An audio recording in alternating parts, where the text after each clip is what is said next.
الحمد للہ وکفی والصلاة والسلام علی عباده الذین اصطفى خصوصا علی افضلهم وخاتم النبیین محمد الامین وعلی آلہ وصحبہ اجمعین۔ آج کا جو میرا موضوع ہے وہ عمران این حسین صاحب کے جو ہم نے یہاں لیکچر کروائے ان میں سے آخری لیکچر جو انہوں نے کل دیا ہے وہ فتنہ دجال پر تھا۔ تو میں نے اشتہار میں اعلان کیا تھا کہ ان کی اسی تقریر کے تسلسل میں حضرت مہدی موعود کی شخصیت کے بارے میں بھی گفتگو کروں گا۔ اس کا ایک سبب یہ بھی ہے کہ راولپنڈی کی میری اپنی تقریر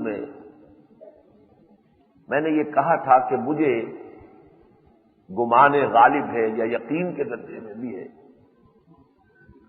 کہ حضرت مہدی کی پیدائش ہو چکی ہے اور ان کا منظر عام پر آنے کا اب وقت جو ہے زیادہ دور نہیں۔ اس پر کافی کنٹروورسی ہوئی، بیانات ہوئے، بہرحال اس سے یہ اندازہ ہوا کہ ہمارے علماء کا بھی ایک بہت بڑا طبقہ ایسا ہے کہ جو دین کی ان بنیادی باتوں سے بہت ہی ذہناً دور ہو چکا۔ ایک عالم دین، ان سے اس مرتبہ پشاور میں بھی ملاقات ہوئی ہے، ہمارے ہاں ایک کافی عرصے قرآن اکیڈمی میں مدرس کی حیثیت سے کام کر چکے ہیں، مولانا الطاف الرحمان بنوی، بڑے جید عالم ہیں، بہت ذہین و فطین انسان ہیں۔ میں جب بنو گیا تھا، کیونکہ وہ بنو کے رہنے والے ہیں، بنوی سے مراد بنو کے رہنے والے ہیں، تو وہاں جب میں نے پہلی تقریر کی تھی تحریک خلافت کے ضمن میں اور وہ حدیثیں بیان کی کہ جن میں خوشخبری ہے کہ دنیا کے خاتمے سے پہلے پوری دنیا میں نظام خلافت علی منہاج النبوت قائم ہوگا، تو انہوں نے بعد میں مجھ سے یہ اعتراف کیا گفتگو میں کہ ہمارے علم میں بھی یہ حدیثیں نہیں ہیں، اس لیے کہ ہم جو حدیث کا درس دیتے ہیں تو ان چیزوں تک پہنچتے پہنچتے ہمارا سارا زور ختم ہو چکا ہوتا ہے۔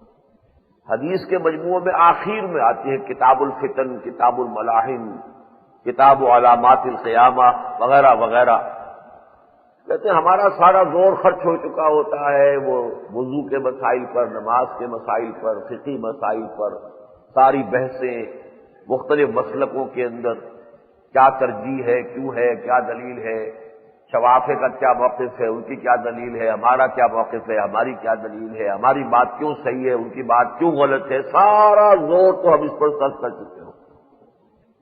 آخری ابواب جب آتے ہیں تو بس ایسے ہی رواں پڑھ کے اس کی کوئی ایک دلچسپی ہوتی ہے۔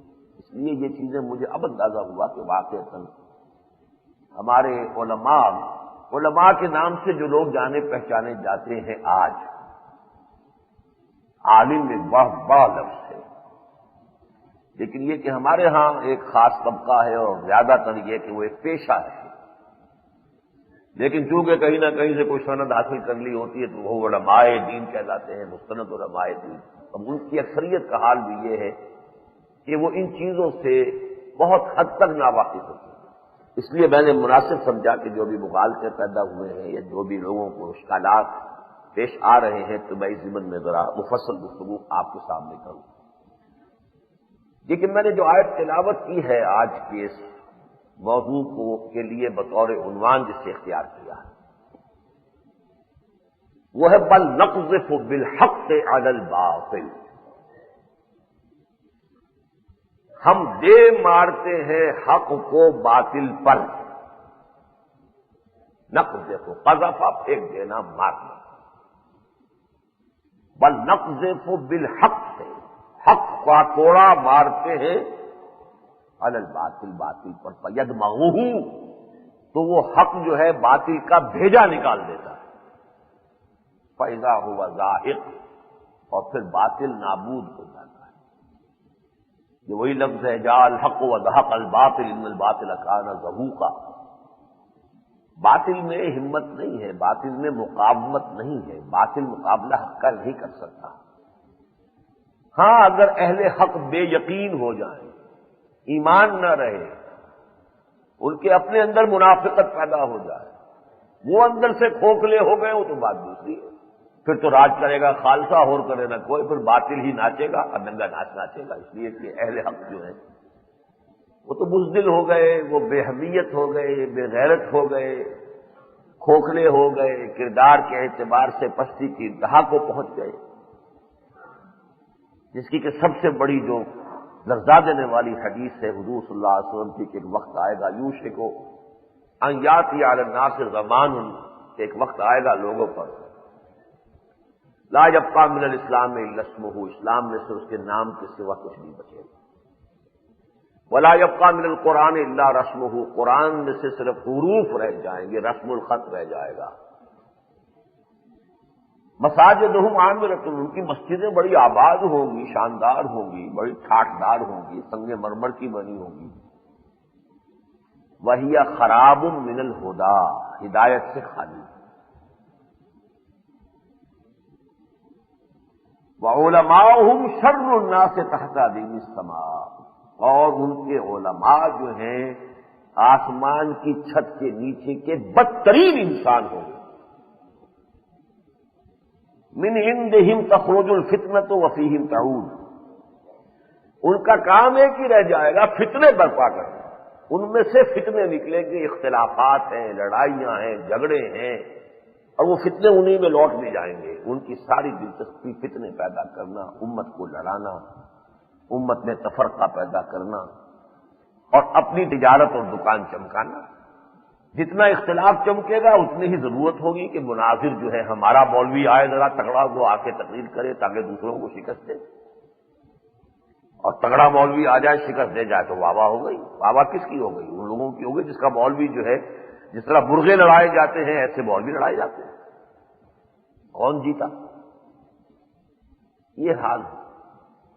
علماؤہم شر الناس تحت عدیم السماء من عندہم تخرج الفتنۃ وفیہم تعود۔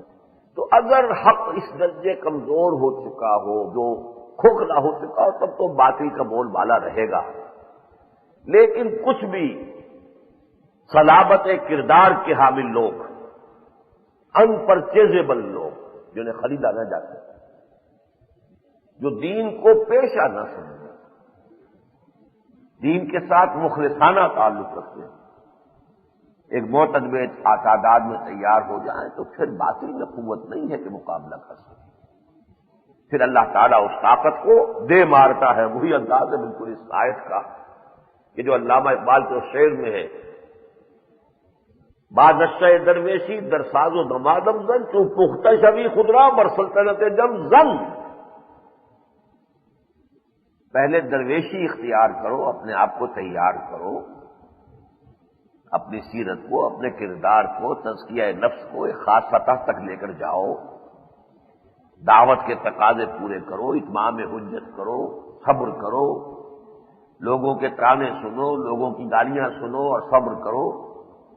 اس طرح جب پک جاؤ تو خاک میں مل اور آگ میں جل، جب خشت بنے تب کام چلے، اینٹ بنے تو مارو گے تو کچھ تو نتیجہ نکلے گا، اور کچی ریت جو ہے سمندر کے پاس سے اٹھا کر اس کا گولا بنا کر مارو گے تو وہ ریت بکھر جائے گی، کسی کا کچھ بگڑے گا نہیں، لیکن اسی کچی ریت کو اگر کہیں کسی بھٹی میں پکا لیا جائے، روڑا بن جائے تو کہیں نہ کہیں تو نتیجہ نکلے گا، ورنہ شیشے کے اوپر بھی ریت کا گولا مار دیجیے، شیشہ کھڑا رہے گا اور وہ ریت کا گولا بکھر جائے گا۔ جو پختہ شوی خدرا بر سلطنت جم زنگ، پھر ٹکرا دو اپنے آپ کو سلطنت جم کے ساتھ۔ اب وہی بات ہے نا کہ جو کچھ اس کائنات میں ہوتا ہے کیونکہ اذن رب سے ہوتا ہے، ہم یہ بھی کہہ سکتے ہیں اللہ کرتا ہے، ہم یہ بھی کہہ سکتے ہیں کہ انسان کرتا ہے، ہم یہ بھی کہہ سکتے ہیں کہ محمد رسول اللہ والذین معہ صلی اللہ علیہ وسلم ورضی اللہ تعالی عنہم اجمعین، انہوں نے انقلاب برپا کیا۔ ہم یہ بھی کہہ سکتے ہیں کہ اللہ نے حق کا کوڑا باطل پر مارا اور باطل کا دماغ نکال دیا، بیجا نکال دیا۔ بات تو ایک ہی ہے، فاعل حقیقی تو اللہ کے سوا کوئی نہیں، لا مؤثر ولا فاعل فی الحقیقت الا اللہ۔ شیخ عبد القادر جیلانی رحمۃ اللہ علیہ کے وصایا کا یہ جملہ ذہن نشین کر لیجیے، اے میرے بچے اس حقیقت کو ذہن نشین کر لے کہ فی الحقیقت کوئی مؤثر، کوئی فاعل اللہ کے سوا ہے ہی نہیں۔ بہرحال بل نقذف بالحق علی الباطل فیدمغہ، ہم باطل کے اوپر مارتے ہیں حق کو تو حق اس باطل کا بھیجا نکال دیتا ہے، فیدمغہ فاذا هو زاہق، اور وہ باطل نابود ہو جاتا ہے۔ وَلَكُمُ الْوَيْلُ مِمَّا تَصِفُونَ، تمہارے لیے تباہی اور بربادی ہے ان باتوں سے جو تم کہہ رہے ہو۔ اس میں بھی سوچ لیجئے گا کہ جو کچھ کہا گیا ہے میرے اس قول کے اوپر، ان الفاظ کا بھی ان پر اطلاق ہوتا ہے۔ بہرحال اس آیہ مبارکہ میں جو ایک نقشہ سامنے آتا ہے اس کو علامہ اقبال نے بہت خوبصورتی سے بیان کیا ہے۔ یہ فلسفہ تاریخ ہے، ایک فلسفہ تاریخ ٹوائنبی کا ہوگا، کسی اور کا ہوگا، اسپینگلر کا ایک ہے، مشہور ہے وہ بھی فلسفہ تاریخ کا، ایک بہت بڑا حکیم اور دانا انسان۔ ایک فلسفہ تاریخ قرآن کا ہے۔ قرآن کا فلسفہ تاریخ یہ کہ حق و باطل کی ایک کشاکش ہے جو اول روز سے چلی آ رہی ہے، ایک جنگ ہے حق اور باطل کے درمیان۔ اکثر و بیشتر تو باطل کا پلڑا بھاری رہتا ہے، لیکن جب کبھی حق کو اگر با کردار صاحب حق مل جائے تو پھر باطل کا نیست و نابود ہو جانا اور حق کا غالب ہو جانا، یہ اس کا منطقی نتیجہ ہے۔ ستیزہ کار رہا ہے ازل سے تعلق، چراغ مصطفی سے شرار بولہبی، ازل سے آج تک یہ پوری تاریخ کیا ہے؟ حق و باطل کی کشاکش ہے۔ حق کو آپ چراغ محمد صلی اللہ علیہ وسلم سے تعبیر کر لیجیے، حق ہے، اور شرار بولہب یہ دو کردار ہیں۔ جس طریقے سے کہ مکے میں وہ تصادم ہو رہا تھا کہ ابو لہب ایک طرف ہے اور محمد رسول اللہ دوسری طرف ہے، ایک کشاکش ہے، ایک تصادم ہے، چل رہا ہے۔ اسی طرح دوران تاریخ عالم حق و باطل کی یہ کشمکش چلتی ہے۔ حق و باطل کی یہ کشمکش بات ہے کہ ہر چیز ارتقا کرتے ہوئے اپنے نقطۂ عروج کو پہنچ رہی ہے۔ آپ کو معلوم ہے کہ انسان کا علم جو ہے، فزیکل سائنسز کا علم، وہ ارتقا کر کے کہاں تک پہنچ گیا ہے۔ عروج آدم خاکی سے انجم سہمے جاتے ہیں کہ یہ ٹوٹا ہوا تارا مہ کامل نہ بن جائے۔ چاند پر تو اپنے قدم رکھ آیا ہے انسان، مریخ کا طواف تو ہو رہا ہے، اترنے میں کیا دیر لگے گی؟ کہاں انسان جا رہا ہے؟ یہ ارتقا جو ہے وہ حق و باطل کی کشمکش میں بھی ہے۔ اس کا فائنل شو ڈاؤن ہونے والا ہے، آخری مقابلہ حق و باطل کا بہت بڑا ہوگا، بہت خونریز ہوگا، بہت تباہ کن ہوگا، اور اسی کی تفاصیل ہیں جو کتاب الملاحم، ملحم کہتے ہیں، لحم گوشت، جہاں گوشت کے ٹکڑے اڑے۔ جو لوگ گئے ہوں گے حج کے لیے، عمرے کے لیے، تو وہ دیکھتے ہوں گے ملحمہ، قصائی کی دکان، گوشت فروش کی دکان ملحمہ کہلاتی ہے، پھر وہاں ٹکڑے کیے جاتے ہیں گوشت کے، ملحمہ۔ جنگ کو اس لیے ملحمہ کہتے ہیں۔ چنانچہ مجھے وہ واقعہ یاد آ گیا کہ فتح مکہ کے دن حضرت سعد ابن عبادہ رضی اللہ تعالی عنہ وہ بڑے کیف کے اندر تھے۔ الیوم یوم الملحمہ، الیوم یوم الملحمہ، ایک ان کے ہاتھ میں علم بھی تھا، کہتے جا رہے تھے آج ہے ٹکڑے کرنے کا دن۔ یہ قریش نے ہمیں بہت ستایا، بہت ہمارے اوپر جو ہے بار بار جو ہے ان کی طرف سے حملے ہوئے ہیں، اور بار بار ہوا، آج ہم پورا بدلہ لے لیں گے، ہم حساب چکا لیں گے۔ الیوم یوم الملحمہ، آج ہے جبکہ ان کے ٹکڑے اور کیچڑے والی۔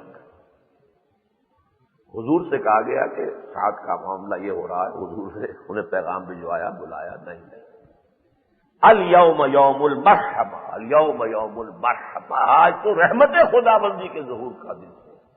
رحمت، لحم اور رحم، لام اور رئی کا فرق ہے۔ حضور نے کہا نہیں، الیوم یوم المرحمہ نہیں، الیوم یوم المرحمہ، رحمت کا دن ہے۔ اس لیے پھر آپ نے جب کہا ہے کھڑے ہو کر، وہ جو سب کے سب مفتو لوگ کھڑے ہوئے تھے سامنے، اور فاتح محمد رسول اللہ صلی اللہ علیہ وسلم، آپ نے پوچھا تمہارا کیا گمان ہے کہ آج میں تمہارے ساتھ کیا سلوک کروں؟ تو عربی میں خوشامد کا جو آخری لفظ ہو سکتا ہے وہ انہوں نے استعمال کر دیا، کریم ابن کریم۔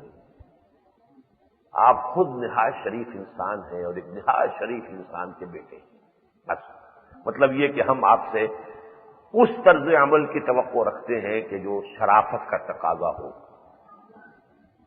آپ نے فرمایا ٹھیک کہا تم نے، میں آج تم سے وہی بات کہتا ہوں جو میرے بھائی یوسف نے کہی تھی، اذهبوا فانتم الطلقاء لا تثریب علیکم اليوم۔ آج میں کوئی ملامت کا لفظ بھی نہیں کہنا چاہتا، تم سے یاد بھی نہیں دلانا چاہتا کہ تم نے میرے ساتھ کیا کیا کیا تھا۔ لا تثریب علیکم اليوم اذهبوا فانتم الطلقاء، جاؤ تم سب کے سب آزاد۔ تو یہ کتاب الملاحم جو ہے یہ ان جنگوں کی تفاصیل اور خبروں پر مشتمل ہے کہ جو آنے والی ہے۔ اسی کو اقبال نے کہا ہے کہ دنیا کو ہے پھر مار کے روح و بدن پیش، ستیزہ کار رہا ہے ازل سے تا امروز، چراغ مصطفی سے شرار بولہبی۔ یہ جو کشاکش حق و باطل ہے، چراغ مصطفی اور شرار بولہبی، کبھی وہ چراغ مصطفی موسیٰ کی شکل میں آیا تھا اور شرار بولہبی فرعون کی شکل میں تھا، کبھی وہی چراغ مصطفی حضرت ابراہیم کی صورت میں ظہور کر رہا تھا اور نمرود اس وقت کا جو ہے وہ شرار بولہبی کا مظہر تھا۔ تو صدی سگار رہا ہے ازل سے تا امروز، چراغ مصطفی سے شرار بولہبی۔ لیکن اب یہ مرحلہ جہاں پہنچ گیا ہے، دنیا کو ہے پھر مار کے روح و بدن پیش، تہذیب نے پھر اپنے درندوں کو ابھارا، اللہ کو پابر دیے مومن پہ بھروسہ، ابلیس کو یورپ کی مشینوں کا سہارا۔ یہ کشاکش ہے کہ جو اس وقت شروع ہو چکی ہے، اس کا کلائمیکس آنا ہے۔ اس میں وہ ملحمے ہونے ہیں جن کو الملحمۃ العظمی کہا گیا، تاریخ انسانی کی عظیم ترین جنگ، جس میں اتنے لوگ ہلاک ہوں گے، جس میں ایک حدیث میں الفاظ آئے کہ ایک پرندہ اڑتا چلا جائے گا، وہ زمین پر اترنا چاہے گا لیکن اسے اتنی زمین نہیں ملے گی جس پہ لاش نہ ہو جہاں اتر سکے، لاشوں سے پٹی ہوئی ہوگی۔ یہ جو دور آنے والا ہے، لیکن اس کا بھی اختتام کس شکل پر ہوگا، اس کی پیشن گوئیاں ہیں جو بارہا میں بیان کر چکا ہوں کہ ان ملاحم کے بعد، ان دور فتن کے بعد پھر جاء الحق وزهق الباطل، پھر بل نقذف بالحق علی الباطل فیدمغه، یہ آیت بھی پھر بتمام و کمال جو ہے ظہور پذیر ہوگی، اور وہ صورت ہوگی کہ پورے عالم انسانی پر اللہ کے دین کا غلبہ ہوگا، توحید کا جھنڈا لہرائے گا، توحید کے نور سے یہ کرۂ ارضی منور ہو جائے گا، اشرقت الارض بنور ربها، وہ وقت آئے گا۔ اس کی بھی پیشن گوئی جہاں احادیث میں ہے، وہاں علامہ اقبال نے بھی اپنے اشعار میں کی ہے۔ ان کی ایک نظم تو میں حیران ہوتا ہوں، کیونکہ ہم الہام کے تو قائل ہیں کہ الہام تو ابھی چل رہا ہے، وہی نبوت ختم ہو چکی ہے، کشف ہے، الہام ہے، رویائے صادقہ ہے، سچے خواب ہے، یہ سب سے چل رہے ہیں۔ تو یہ نظم الہامی ہے، آسماں ہوگا سحر کے نور سے آئینہ پوش، اور ظلمت رات کی سیما پا ہو جائے گی، پھر دلوں کو یاد آ جائے گا پیغام سجود، پھر جبیں خاک حرم سے آشنا ہو جائے گی۔ آنکھ جو کچھ دیکھتی ہے لب پہ آ سکتا نہیں، محو حیرت ہوں کہ دنیا کیا سے کیا ہو جائے گی، شب گریزاں ہوگی آخر جلوہ خورشید سے، یہ چمن معمور ہوگا نغمہ توحید، یہ ہونا ہے۔ لیکن اس سے پہلے جو کچھ ہونا ہے وہ ہے در حقیقت جس کا بارہا میں نے تذکرہ کیا۔ میری کتاب جو ہے سابقہ اور موجودہ مسلمان امتوں کا ماضی حال اور مستقبل، اس میں نے اس کی کچھ تشریح کی ہوئی ہے۔ آج میں در حقیقت اس کا ایک کردار جو اس دور میں ابھرے گا، ایک کردار دجال ہوگا، جس کے بارے میں فرمایا کہ اس سے بڑا فتنہ کوئی نہیں ہوا ہے اور نہ ہوگا۔ دجال جسے حضرت مسیح ہی زمین پر دوبارہ آ کر قتل کرے، اس دور فتن کا ایک بہت بڑا کردار دجال ہے۔ اسی دور فتن میں اہل ایمان میں سے بھی ایک شخصیت ابھرے گی اور اس کا نام ہے مہدی موعود۔ مہدی کی ایک شخصیت ہے، جیسے اقبال نے کہا، بڑا پیارا شعر ہے، خون اسرائیل آ جاتا ہے آخر جوش میں، توڑ دیتا ہے کوئی موسیٰ طلسم سامری۔ اسرائیل لقب ہے حضرت یعقوب علیہ السلام کا، جن سے بنی اسرائیل چلے، ان کے تایا تھے اسماعیل، تو خون اسماعیل آ جائے گا آخر جوش میں۔ وہ خون ختم تو نہیں ہوا، حضرت اسماعیل کی نسل سے ہی حضور تھے صلی اللہ علیہ وسلم، حضرت علی بھی تھے، حضرت علی کی نسل سے جو حضرت فاطمہ سے چلی ہے وہ نسل جو ہے بہرحال موجود ہے، ختم تو نہیں ہوئی۔ کچھ بنے ہوئے سید بھی ہیں جو آ کے گڑبڑ ہو گئے، لیکن کچھ حقیقی سید بھی تو آخر ہیں نا، موجود ہیں، سادات کے پورے نسل نامے موجود ہیں۔ تو خون اسماعیل آ جائے گا آخر جوش میں۔ اس بحر میں سے ایک بہت بڑا قیمتی ہیرا، بہت بڑا قیمتی موتی نکلے گا، اور وہ ہے مہدی موعود، جس کا کہ وعدہ کیا گیا ہے۔ اس کے بارے میں کچھ عرض کرنے کے لیے مجھے پہلے آپ کو ایک اور بات بتانی ہے، اور وہ یہ ہے کہ ختم نبوت سے جو خلا پیدا ہوا ہے اس کو اللہ تعالی نے کن چیزوں کے ذریعے پر کیا ہے؟ نبوت رحمت تھی نا، اور ہے، نبوت کا سلسلہ ختم ہوا محمد الرسول اللہ صلی اللہ علیہ وسلم پر، تو رحمت خداوندی کا ایک صورت جو ہے اس پر آگے بند گیا نا، اس کی کوئی تلافی، اس کمی کو پورا کرنے کا کوئی بندوبست، تین چیزوں سے کیا اللہ نے۔ پہلا کام یہ کیا کہ اس قرآن کی حفاظت کا ذمہ لے لیا کہ اس کے متن کو کرپٹ نہیں کیا جا سکتا، اسی لیے کہا تھا میں نے اس حدیث جو میں نے سنائی، لا یبقى من القرآن الا رسم، متن قرآن کرپٹ نہیں کیا جا سکتا۔ شیطان زور لگا لے، اس کی ساری ذریت زور لگا لے، یہودی زور لگا لے، کوئی لگا لے، قرآن مجید محفوظ ہے، تاکہ طالب ہدایت کے لیے ایک سورس موجود رہے۔ اگر وہ واقعی طالب ہدایت ہے تو منارہ ہدایت موجود ہے۔ حالانکہ اس سے پہلے تورات آئی، وہ بھی اللہ کی کتاب تھی، انجیل آئی اللہ کی کتاب تھی، اس کی حفاظت کا ذمہ نہیں لیا۔ اگر لیتا اللہ ذمہ تو کون اس کے اندر کوئی تحریف کر سکتا تھا؟ نہیں، یہ معاملہ صرف قرآن کے لیے۔ جو آیت ہے اس سلسلے میں قرآن مجید کی، اس کا نصف حصہ جو ہے پہلا، وہ تو بقیہ کتابوں پر بھی منطبق ہوتا ہے۔ انا نحن نزلنا الذکر، ہم نے نازل کیا اس ذکر کو۔ تو تورات کس نے نازل کی؟ اللہ نے۔ انا انزلنا التوراۃ فیہا ھدی و نور، ہم نے اتاری تھی تورات، اس میں ہدایت بھی تھی، نور بھی تھا۔ انجیل کس نے نازل کی؟ اللہ نے۔ لیکن جو دوسرا حصہ ہے وَإِنَّا لَهُ لَحَافِظُونَ، یہ صرف قرآن پر منطبق ہوتا ہے۔ دوسرا کام یہ اللہ نے کیا، اپنے ذمے لے لیا۔ تو ایک حدیث میں آیا ہے، سنن ابی داؤد کی روایت ہے، ان اللہ یبعث فی هذه الامة على رأس كل 100 عام من یجدد لها دینہا۔ یقیناً اللہ تعالیٰ اس امت میں ہر صدی کے سرے پر ایسی شخصیتوں کو اٹھاتا رہے گا جو دین کو تازہ کر دے گا۔ مطلب کیا ہے؟ 100 برس جب کسی چیز پر گزر جاتے ہیں تو کچھ خارجی اثرات اس کے اوپر آ جاتے ہیں۔ کوئی خارجی فلسفے آ گئے، انہوں نے کچھ غبار مل دیا، کوئی بدعات کا طوفان آ گیا، انہوں نے اس کی حیت ہی بدل دی، شکل ہی بدل دی۔ نیک نیتی سے بھی ہو جاتا ہے، بدنیتی سے بھی ہو جاتا ہے، دشمنی میں بھی ہو جاتا ہے، دوستی میں بھی ہو جاتا ہے۔ نیکی میں غلو ہو گیا، رہبانیت ایجاد ہو گئی، اس کے لیے کہنا پڑا لا رہبانیت فی الاسلام، النکاح من سنتی، اور یہ کہ من رغب عن سنتی فلیس منی۔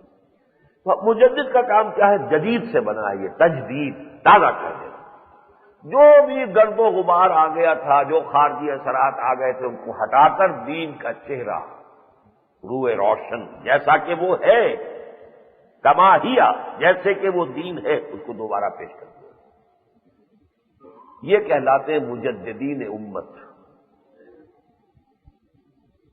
ان کے بارے میں چند باتیں میں بعد میں آپ سے عرض کروں گا۔ اور تیسری بات جس کی ضمانت اللہ نے دی ہے، جس کی خبر دی محمد رسول اللہ صلی اللہ علیہ وسلم نے، اس امت میں ہمیشہ ایک گروہ ضرور حق پر قائم رہے گا، یعنی ہدایت نظری اس کتاب میں محفوظ رہے گی، لیکن ایسا نہیں ہوگا کہ اس کے عملی نمونے بھی دنیا میں ناپید ہو جائیں، موجود رہیں گے، تھوڑے ہو، اقلیت میں ہو، قدر قلیل ہو، آٹے میں نمک کے برابر ہو، اس سے کوئی فرق نہیں پڑتا، رہیں گے۔ چنانچہ حضرت معاویہ رضی اللہ تعالیٰ عنہ کی روایت ہے، اور یہ متفق علیہ روایت ہے بخاری اور مسلم دونوں کی، جس سے اوپر کوئی درجہ نہیں ہے سند کا۔ سمعت النبی صلی اللہ علیہ وسلم، وہ کہتے ہیں کہ میں نے سنا حضور صلی اللہ علیہ وسلم کو فرماتے ہوئے، لا یزال من امتی امت قائمۃ بامر اللہ، میری امت میں ہمیشہ ایک گروہ، ایک امت، ایک جماعت اللہ تعالی کے امر پر قائم رہے۔ بعض دوسری روایات میں قائمین بالحق، ایک گروہ ایسا رہے گا جو حق پر قائم بھی رہے گا اور حق کو قائم کرنے کی جدوجہد کرتا ہے۔ لا یضر من خذلہم، ان لوگوں کو کوئی نقصان نہیں پہنچا سکیں گے وہ لوگ جو ان کا ساتھ چھوڑ جائیں۔ اس کا مطلب یہ کہ ساتھ چھوڑنے والے تو ہوں گے، لیکن وہ اپنی منزل کھوٹی کریں گے، اپنے پاؤں پر کلہاڑیاں ماریں گے، اس طائفہ حق کو کوئی نقصان نہیں پہنچا سکے۔ ولا من خالفہم، نہ وہ لوگ جو اس کی مخالفت کریں گے، وہ خالف تو ہے ہی مخالف، ایک وہ ہے کہ جو ساتھ تھا اور چھوڑ گیا، دونوں کو جمع کر لیا حضور نے۔ لا یضرہم من خذلہم ولا من خالفہم حتی یاتی امر اللہ، یہاں تک کہ اللہ تعالی کی بات پوری ہو جائے، وہم علی ذالک، اور وہ اسی چیز پر قائم رہیں گے۔ متفق علیہ۔ یہ جو تین ضمانتیں اللہ نے دی ہیں تاکہ طالب ہدایت اگر نوع انسانی کا کوئی فرد ہے تو ایسا نہ ہو کہ اسے ہدایت کہیں سے مل ہی نہ سکے۔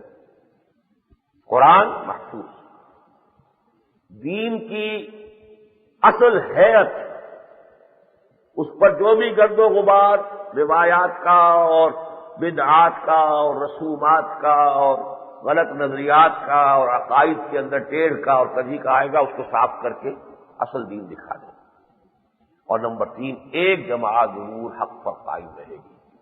یہ جماعت، اس کو یہ سمجھ لیجئے کہ اس کا عنوان بدلتا رہے گا، نام بدلتا رہے گا، یہ ایک بڑا اہم نقطہ ہے، اس کو سمجھ لیجئے۔ ان دونوں چیزوں میں جو تعلق ہے، دیکھیے ایک وقت میں اللہ کا ایک بندہ کھڑا ہوا مجدد، اس نے تجدید کا کام کیا، کچھ لوگ اس کے ساتھی بن گئے، جیسے ہر نبی کے ساتھ حضور نے فرمایا کچھ صحابہ کچھ حواری ہوتے تھے۔ ما بعث اللہ من نبی فی امتہ قبلی الا کان لہ حواریون واصحاب یاخذون بسنتہ ویقتدون بامرہ، جس نبی کو بھی اللہ نے مجھ سے پہلے اس کی امت میں بھیجا، کچھ نہ کچھ اصحاب کم ہو زیادہ ہو، حواری کچھ ہو، کچھ نہ کچھ تو ہوں گے۔ اسی طرح جب مجدد اٹھتے تھے تو کچھ نہ کچھ لوگ ان کے ساتھی ہو جاتے تھے، ان کی بات سنتے تھے، اس کے پیغام کو لوگوں تک پہنچاتے تھے، اس کے انصار بنتے تھے، اس کے مددگار بنتے تھے، دامے درمے سخنے اس سے ساتھ تعاون کرتے تھے، اس سے ایک جماعت وجود میں آ جاتی۔ اب یہ جماعت بھی کرپٹ ہو جائے گی۔ کیوں ہو جائے گی؟ جب حضور کی بنائی ہوئی جماعت کرپٹ ہو گئی، 100 سال کے اندر اندر جو حلیہ بگڑا ہے مسلمانوں کا معلوم ہے کہ نہیں ہے؟ یہ جماعت کس نے بنائی تھی؟ محمد رسول اللہ کی۔ 3 نسلیں بیتتی ہیں تقریباً 1 صدی کے اندر، 3-4 نسلیں۔ ہوتا کیا ہے کہ آج تو کسی شخص نے حق کو قبول کیا فیس ویلیو پر، اس کو سمجھا کہ یہ حق ہے، قبول کیا، اس میں اسے کچھ چھوڑنا پڑا، کچھ لوگوں سے ناراضگی مول لینی پڑی، کچھ اپنے مفادات کے اوپر بھی نقصان اٹھانا پڑا، کچھ رشتہ دار بھی ناراض ہو گئے کہ کیوں جا رہے ہو ادھر، اس نے سب کچھ کر کے حق کو قبول کیا۔ اب ان کے بیٹے سمجھتے ہیں کہ اب چونکہ ہمارے باپ کا یہ مسلک تھا، ہمیں بھی یہی اختیار کرنا۔ اب وہ فیس ویلیو پر نہیں ہے، وہ ایک عصبیت کی بنیاد پر. جب یہ گروہ کچھ منظم ہو جاتا ہے، اب ان کی آپس کی دوستیاں اور آپس کی رشتے اور آپس کے کاروبار اور آپس کے معاملات، کچھ ویسٹڈ انٹرسٹ، کچھ ادارے بن گئے، اب مفادات آ جاتے ہیں. تیسری نسل آ کر مفادات کے اوپر کھڑی ہو جاتی اور بیڑا غرق ہو جاتا.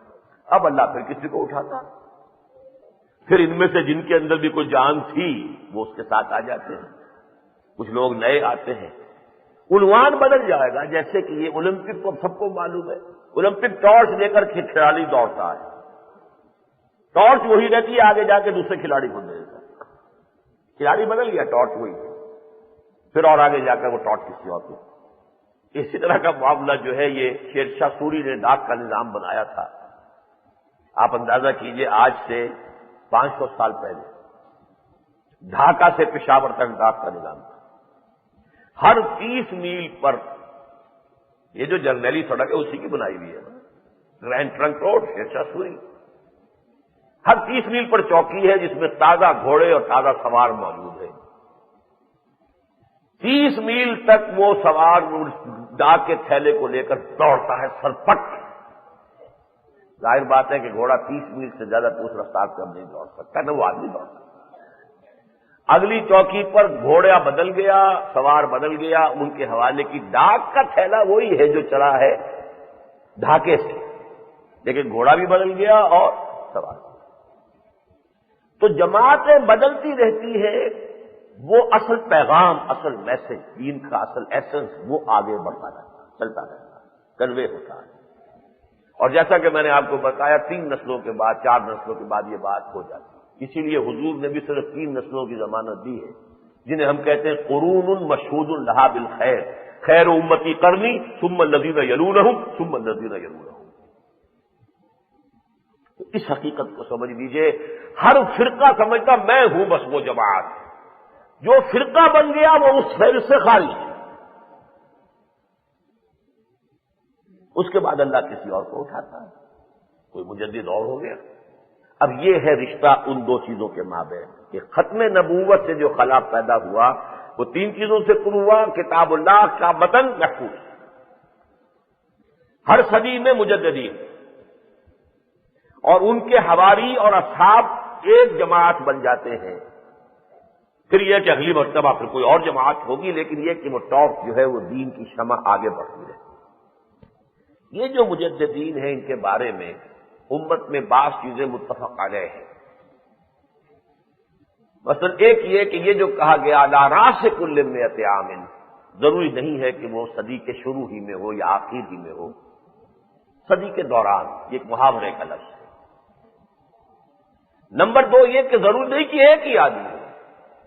ٹھیک ہے نمایاں ترین آدمی کوئی اور ہوگا، لیکن یہ تو جدوجہد ہو سکتا ہے کئی لوگ ایک وقت کرتے ہیں. تیسری بات یہ کہ کسی مجدد کے ماننے یا نہ ماننے سے ایمان اور کفر کا معاملہ نہیں ہے. اگر غلام احمد قادیانی نے صرف مجدد ہونے کا دعویٰ کیا ہوتا اور نبوت کا دعویٰ نہ کرتا، اس کی تکفیر نہ ہوتی اور نہ اس کی امت کی تکفیر ہوتی. اب یہ جو لاہوری کہتے ہیں کہ ہم تو اسے نبی نہیں مانتے، ہم تو مجدد مانتے ہیں، لیکن جب ثابت ہے کہ اس نے نبوت کا دعویٰ کیا ہے تو وہ تو کافر ہو گیا. تو کافر کو تو مجدد ماننے والا بھی کافر ہو جائے گا. ہاں اس نے دعویٰ نہ کیا ہوتا اور آپ نے اس کو مجدد مانا ہوتا تو کوئی تکفیر نہیں قطعا. تو مجدد کے ماننے نہ ماننے پر اسلام اور کفر کا معاملہ نہیں ہے. نبوت کے ماننے نہ ماننے پر اسلام اور کفر ہے. نبی اگر ہے تو جس نے نہیں مانا وہ کافر، نبی نہیں ہے تو جس نے مانا وہ کافر.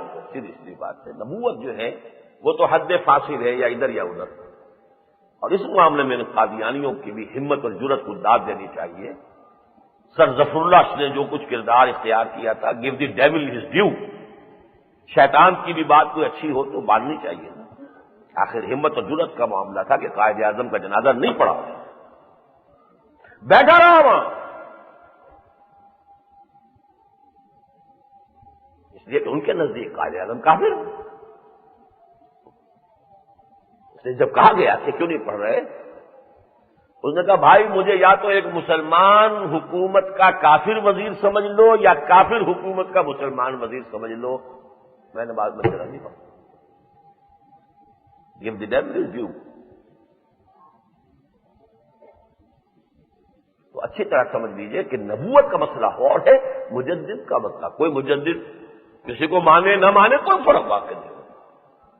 نمبر 4 یہ کہ اکثر مجددین جو ہے وہ بغیر کسی دعوے کے بعد میں لوگوں نے سمجھایا کہ انہوں نے بڑا کام کیا اور یہ مجدد وقت تھے، انہوں نے واقعتاً دین کو تازہ کر دیا.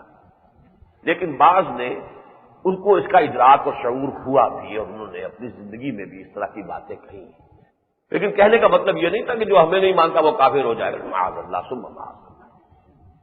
شیخ احمد سرہندی رحمۃ اللہ علیہ کے ہاں ایسی چیزیں ملتی ہیں کہ آپ کو یہ احساس تھا کہ میں اس صدی کا مجدد ہوں. شاہ ولی اللہ دہلوی رحمۃ اللہ علیہ کے بارے میں ایسی باتیں ہیں، ان کے اقوال ہیں، تو اس میں کوئی حرج نہیں. لیکن بہت سے مجددین ہیں کہ جنہوں نے کہیں تجدید کا دعویٰ نہیں کیا، مجدد ہونے کا دعویٰ نہیں کیا، لیکن بعد میں لوگوں نے ان کے کارنامہ زندگی کے اعتبار سے ان کو مجدد کرا.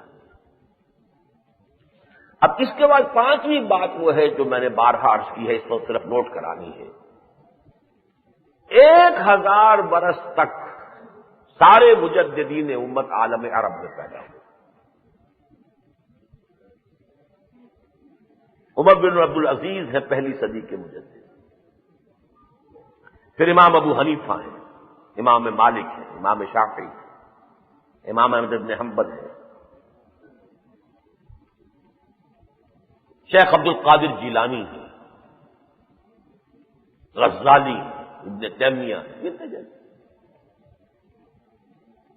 لیکن جیسے ہی دوسرا 1000واں سال شروع ہوا، جس کو میں آج کل انگریزی دان لوگوں کو بات سمجھانے کے لیے کہتا ہوں that the spiritual and intellectual center of gravity of the Muslim Ummah was shifted to the Indian subcontinent.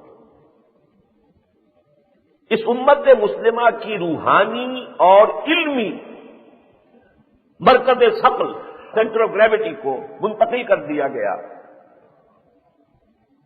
جزیرہ نما ہند میں، بر عظیم پاک و ہند. 11ویں صدی میں ہندوستان ہی میں 2 مجدد ہوئے ہیں، مجدد اعظم شیخ احمد سرہندی، مجدد دوم شیخ عبد الحق محدث دہلوی. 12ویں صدی کا مجدد اعظم شاہ ولی اللہ دہلوی، لیکن ان کے ساتھ ہی شیخ محمد ابن عبد الوہاب نجدی بھی تھے. اگرچہ دونوں کا تقابل کیا جائے تو ایک شیخ عبد الوہاب نجدی کی کوئی حیثیت شاہ ولی اللہ کے مقابلے میں نہیں، لیکن تھے، کام کیا. روایات نہیں لفظ استعمال نہیں کرنا چاہیے، غلط روایات، غلط رسومات، بدعات، اس کا توبار تھا جو صاف کر دیا. مشرکانہ عقائد تھے، ان کو صاف کر دیا، کام کیا. لیکن شاہ ولی اللہ کے نسبت خاک رابہ عالم پاک. 13ویں صدی ہجری کے کئی مجددین تھے، اور 13ویں صدی ہجری میں مجددین وہ ہیں کہ جنہوں نے مغربی استعمار کے خلاف تلوار اٹھائی. اس میں مہدی سوڈانی، سنوسی لیبیا، لیکن اس میں عظیم ترین جو تھے وہ سید احمد بریلوی اور شاہ اسماعیل شہید تھے رحمۃ اللہ علیہ. اگرچہ انگریز سے مقابلے کی نوبت ہی نہیں آئی، پہلے ہی مرحلے میں ابھی وہ سکھوں سے پنجاب کو صاف کرتے ہوئے آ کر پھر انگریز سے نبرد آزمائی چاہتے تھے، تاکہ جو ہنٹر لینڈ ہے عالم اسلام کا اس کے ساتھ ایک تعلق قائم رہے، تب انگریز جیسی طاقت کے ساتھ نبرد آزمائی ہو سکتی ہے. لیکن یہ کہ وہ جو اللہ کو منظور ہوا، لیکن اس سے کوئی فرق نہیں پڑتا. کامیابی ناکامی دنیاوی اعتبار سے، بہت سے نبی دنیاوی اعتبار سے ناکام چلے گئے، تو مجددین کا کیا معاملہ. لیکن اس میں شک نہیں کہ مجدد اعظم سید احمد بریلوی رحمۃ اللہ علیہ. 14ویں صدی کا بھی میں نے کئی مرتبہ عرض کیا ہے، میرے نزدیک مجدد اعظم شیخ الہند رحمۃ اللہ علیہ تھے. البتہ ان کے ساتھ ایک داڑھی مڈا بھی تھا، قلندر تھا، اگرچہ سر نہ تراشت قلندری دانا. داڑھی مڈا تھا، لیکن یہ کہ فکر اسلامی کا مجدد، جو شاید نہیں تھی وہ بھی مانی ہے، جو تھی وہ بھی مانی ہے. علامہ اقبال، کوئی شک نہیں. اسی طریقے سے دعوت قرآنی، قرآن کی طرف لوگوں کو راغب کرنے کی جتنی زوردار دعوت ابوالکلام نے دی تھی 1912 سے 1920 تک، کوئی پوری اسلامی تاریخ میں آپ کو اس کی مثال دی۔ مجدد دعوت قرآن، بعد میں جو کچھ ہوا علماء کے طرز عمل سے مایوس ہو کر، بددل ہو کر، پھر وہ کانگریس میں شامل ہوئے اور چھٹی کی۔ یہ مولوی نہ چلیں گے نہ چلنے دیں گے، نہ کچھ کریں گے نہ کرنے دیں گے، نہ کھیلیں گے نہ کھیلنے دیں گے۔ تحریک اسلامی کا مجدد سید ابو الاعلیٰ موجود ہے، لیکن انقلابی تحریک جماعت بنا کر، اور جماعت بھی ان لوگوں کی کہ جو اپنی معاش اور معاشرت کو پہلے حرام سے پاک کریں، پھر آئیں اور جماعت میں شریک۔ یہ نہیں سب گند ہے اور یہ ہے اور حرام خوریاں بھی ہیں، اور اسلام کا نعرہ لگانے میں بھی ان کی جماعت کا نظام کچھ اور تھا۔ اب جو بھی جو کچھ ہو رہے ہیں، شباب ملی ہو یا وہ پاسمان ہو، پھر وہ حشر بھی ہو رہا ہے۔ تبلیغ دین، تبلیغ اسلام کا مجدد مولانا الیاس رحمۃ اللہ علیہ، ورنہ تبلیغ کیا بن گئی تھی؟ پیشہ ور مبلغ ہیں، پیسے لے کے تقریریں کرتے ہیں اور فرقے وارانہ باتیں کرتے ہیں، تبلیغ اس کا نام تھا۔ عظیم الشان تبلیغی کانفرنس ہوگی، کیا ہوگا اس میں؟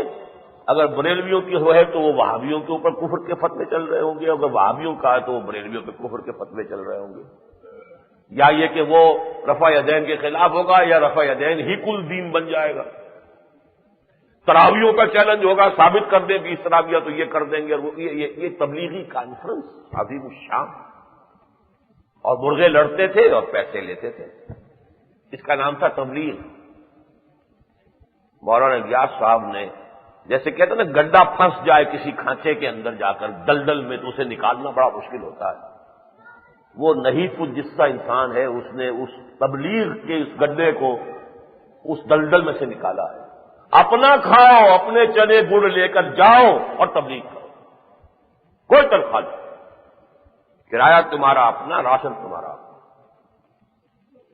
عجیب ہے اصل میں یہ معاملہ، میں آپ کو بتاؤں، بعض بہت بڑے بڑے کام، آج لاکھوں آدمی گردش میں ہے، لاکھوں۔ کام شروع کیسے کیا تھا؟ جب یہ میوات کے علاقے میں ارتداد کی تحریک پوری قوت کو پہنچ گئی، ایک قوم تھی جو کسی وقت کسی ولی اللہ، کسی صوفی، کسی اللہ کے بندے کی کرامات دیکھ کر ایمان تو لے آئی، لیکن نہ تعلیم ہے، نہ تلقین ہے، نہ انہیں کلمہ آتا ہے، نہ کچھ آتا ہے، نام بھی کچھ مسلمانوں کے سے کچھ ہندوؤں کے سے ہے، بس۔ تو بڑا آسان تھا یہ شکار ہندوؤں کے لیے کہ شدھی کر لو اس کو، شدھی ہونے شروع ہو گئے۔ پورے ہندوستان میں تہلکہ مچ گیا، جماعتیں مبلغ بھیجو، مبلغ جائیں، پیسے لیں، اپنے ٹی اے بنائیں۔ اب وہاں جا کر دیہات میں کہاں خاک میں رولیں، کسی ایک گاؤں میں جا کر تقریر کی ہے، رپورٹ میں لکھ دیا 10 جگہ پر۔ وہ تو یہی ہوگا جو ہوتا ہے، ہمیشہ ہوتا ہے، ملازم آدمی کی اپنی ایک ذریعت ہوتی ہے، ٹی اے ڈی اے، لہذا کوئی نتیجہ نہیں نکل رہا۔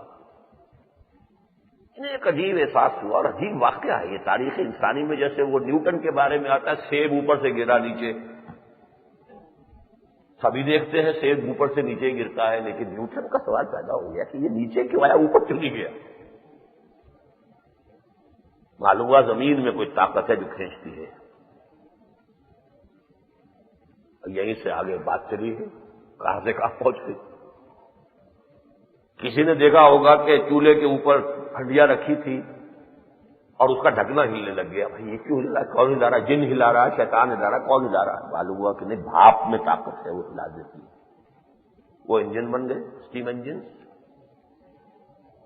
ان کو عجیب ایک خیال آیا، وہ ایک روز بیٹھے ہوئے تھے اسی ادھیڑ بن میں، تو دیکھا کہ چند میواتی آ رہے ہیں جو مزدوری کے لیے آتے تھے اپنے گاؤں سے۔ آج بھی آپ دیکھتے ہیں کہ وہ جگہ پر مزدوروں کی منڈیاں لگتی ہیں، لوگ آ کے لے جاتے ہیں۔ 5-6 دن میواتی تھے، ان سے کہا بھائی تمہیں کتنی مزدوری ملے گی؟ ان کا 2 آنے۔ اچھا بھی 2 آنے مجھ سے لے لینا، آج کا دن میرے پاس رہو۔ انہیں وضو کرایا، وضو سکھایا، نماز پڑھائی، کلمہ درست کیا، شام کو دونی دی، اور پھر یہاں سے یہ تحریک شروع ہوئی۔ پھر کچھ ان میں سے لوگ نکل آئے، کچھ اور لوگ نکل آئے، اب وہ کلمے کی تحریک بن گئی، اس لیے بن گئی کلمہ ہی نہیں آتا تھا انہیں، تو کلمہ تو پڑھاؤ گے، وہ نماز ہی نہیں جانتے تھے کس بڑا کا نام ہے تو نماز پڑھاؤ۔ یہ لوگ جاتے تھے مسجدیں صاف کرتے تھے، کہیں کتوں نے گھر بنا رکھے ہیں، کہیں سانپ کے بل ہیں، مسجدوں میں مسجد تو بنا دی، نماز کون پڑھے؟ مسجد تو بنا دی شب بھر میں ایمان کی حرارت والوں نے، من اپنا پرانا پاپی ہے، برسوں میں نماز ہی بننا سکتا۔ بہرحال جان لیجیے وقت زیادہ نہیں ہے میرے پاس کہ یہ اتنی عظیم شخصیتیں جو ہندوستان کی سرزمین میں پیدا ہوئی ہیں، ان کا کوئی پاسنگ بھی باقی پوری دنیا میں نہیں ہے، سوائے مودودی صاحب کا مقابلے کی شخصیت ایک سامنے ہے، اور وہ ہے حسن البنا، تحریک اسلامی کے مجدد کی حیثیت سے عالم عرب میں، لیکن وہ بھی مفکر نہیں ہے، مصنف نہیں، جوش اور جذبے میں تو مولانا مودودی سے بہت آگے، لیکن نہ مصنف ہے، نہ صاحب تشریح ہے، نہ مفکر ہے۔ وہی معاملہ کہ جو نسبت شاہ ولی اللہ اور محمد بن عبد الوہاب کی ہے، وہی نسبت مولانا مودودی اور حسن البنا کی۔ بہرحال یہ ہے در حقیقت، اب سمجھ لیجیے کہ اب 15ویں صدی کے مجددین کا معاملہ ہے۔ 15ویں صدی کا مجدد میرے گمان میں وہی ہوگا کہ جس کے بارے میں احادیث میں مہدی کا لفظ آ رہا ہے۔ زمانہ چل کر جہاں پہنچ چکا ہے، حالات جہاں تک پہنچ چکے ہیں، مجھے یہ امید ہے کہ عنقریب وہ مہدی کا معاملہ جزیرہ نما عرب میں اس کا منظر عام پر آنے کا معاملہ ہو جائے گا۔ اس ضمن میں آپ کو چند احادیث آج سناؤں گا، لیکن پہلے یہ بات نوٹ کر لیجئے کہ ایک لفظ مہدی ہے اہل تشیع کا، ایک ہے ہمارا، لفظ مشترک ہے، معنی میں بہت فرق ہے۔ ایک حضرت مسیح ہے ہمارے، ایک ہے عیسائیوں کے۔ عیسائیوں کا مسیح خدا کا بیٹا ہے، ہمارا مسیح خدا کا بندہ، اللہ کا رسول ہے، نام تو ایک ہی ہے۔ اسی حوالے سے سمجھ لیجئے کہ اہل تشیع کا تصور کچھ اور ہے، ہمارا تصور کچھ اور ہے۔ اہل تشیع کا تصور یہ ہے کہ حضور کے بعد امامت کا سلسلہ چلا ہے، معصوم ائمہ، اور وہ سب کے سب حضرت فاطمہ کی نسل سے ہیں، بلکہ پہلے تو نسل سے نہیں، حضرت فاطمہ کے شوہر ہیں پہلے امام، حضرت علی امام معصوم، پھر حضرت حسن ہے، پھر حضرت حسین ہے، پھر زین العابدین ہے علی ابن حسین، پھر محمد باقر ہیں، پھر محمد جعفر ہے۔ جعفر تک 6 ائمہ کہلاتے ہیں، یہ متفق علیہ ہیں تمام امامیہ کے نزدیک، جو بھی امامت معصومہ کا تصور رکھتے ہیں۔ اس کے بعد 5 امام اور ہیں جنہیں ہمارے یہ اہل تشیع کہلاتے ہیں وہ مانتے ہیں، وہ حضرت جعفر صادق رحمت اللہ علیہ کے چھوٹے بیٹے موسیٰ کاظم کی نسل سے ہیں، اس لیے انہیں موسوی کہا جاتا ہے۔ بڑے بیٹے اسماعیل تھے، کچھ لوگوں نے انہیں امام مانا موسیٰ کاظم کی بجائے، وہ اسماعیلی کہلاتے ہیں۔ 2 شاخوں میں امامیت تقسیم ہو گئے۔ جو امامت معصومہ کے ماننے والے تھے، ایک وہ ہے کہ جو حضرت جعفر صادق کے بعد موسیٰ کاظم کے ماننے والے ہیں، وہ موسوی کہلائے، اور جو امام مانتے ہیں اسماعیل کو، جو بڑے بیٹے تھے، وہ اسماعیلی کہلاتے۔ یہ جو شاخ ہے موسوی، اس میں 5 امام تو ہو گئے، چھٹا یعنی ٹوٹل لیں گے تو 12واں امام غائب ہو گیا ان کے کہنے کے مطابق، کہ اندیشہ تھا کہ وہ 12واں امام جو ہے اسے شہید کر دیا جائے گا، خلفائے بنو عباس جو ہیں اس کو قتل کر دیں گے، لہذا اسے کسی غار میں چھپا دیا گیا۔ وہ تقریباً 200 برس تو غار میں اس حالت میں رہے ہیں کہ ان کے معتقدین کچھ جا کر ان سے ہدایات لے لیتے تھے، جس کو کہتے ہیں غیبوبت صغریٰ۔ ان کی امامت بالفعل چل رہی تھی، وہ منظر عام پر نہیں تھے، لیکن سیکرٹ ایک نظام تھا کہ لوگ جا کر ان سے ہدایت لے لیتے تھے۔ اس کے بعد سے غیبوبت کبریٰ شروع ہو گئی ہے، اب کوئی کانٹیکٹ ان کا نہیں ہے۔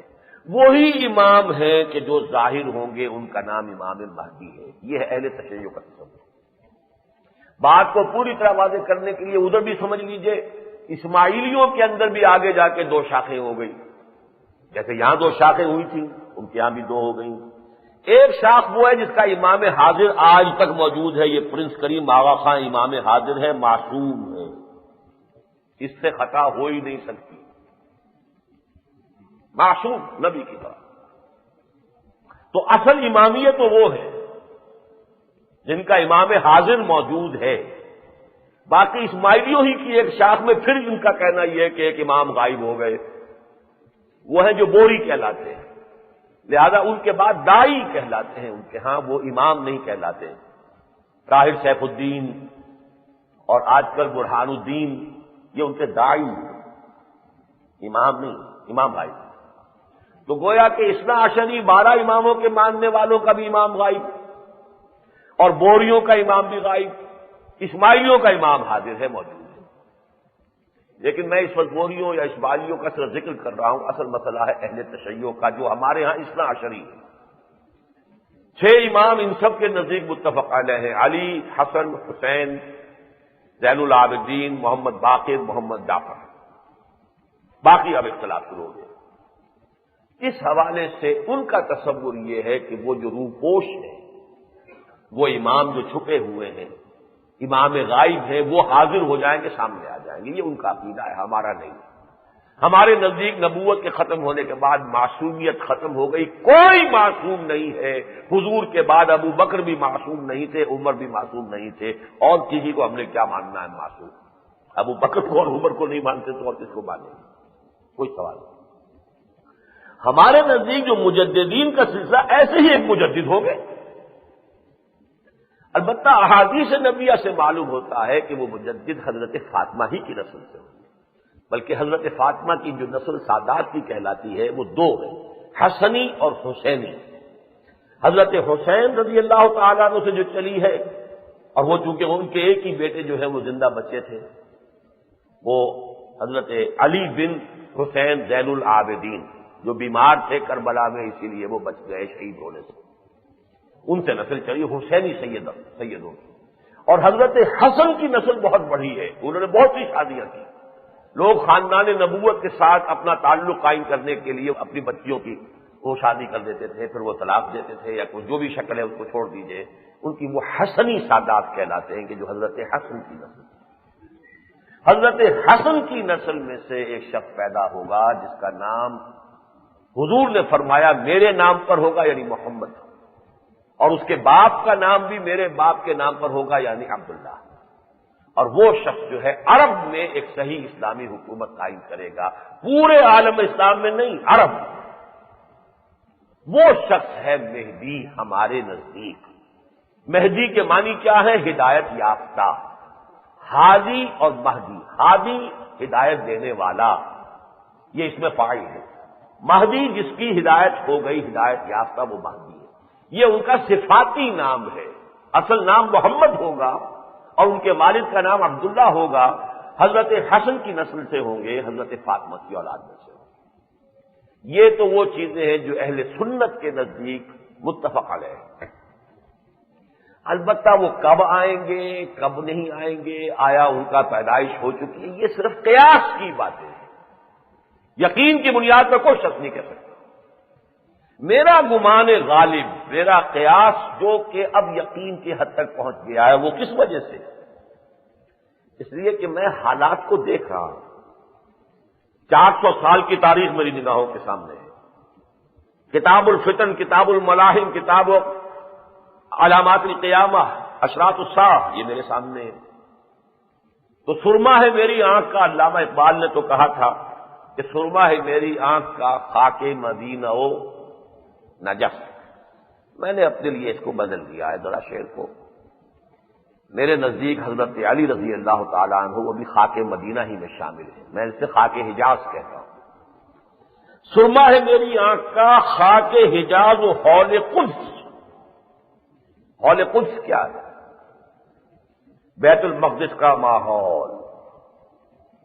سبحان الذی اسری بعبدہ لیلا من المسجد الحرام الى المسجد الاقصى الذی بارکنا حولہ لنریہ من آیاتنا انہ هو السمیع البصیر۔ یہ علاقہ یوں سمجھیے کہ 2000 2500 برس تک نبیوں کا مسکن، نبیوں کا مدفن رہا۔ سینکڑوں نبی یہاں پیدا ہوئے، سینکڑوں نبیوں نے یہاں وحدت کا گیت گایا، جو کہا علامہ اقبال نے، چشتی نے جس زمین میں وحدت کا گیت گایا، یہ شاید نانک نے، بہرحال وہ مختلف ہے۔ تو وہ ترانے جو ہیں زبور اسی زمین میں، وہ جو اللہ کے حمد کے ترانے تھے وہ حضرت داؤد نے الاپے ہیں، پہاڑ اور پرندے وجد میں آتے تھے۔ اسی زمین میں حضرت ابراہیم دفن ہے، الخلیل یہی زمین ہے، سینکڑوں انبیاء بنی اسرائیل دفن ہے۔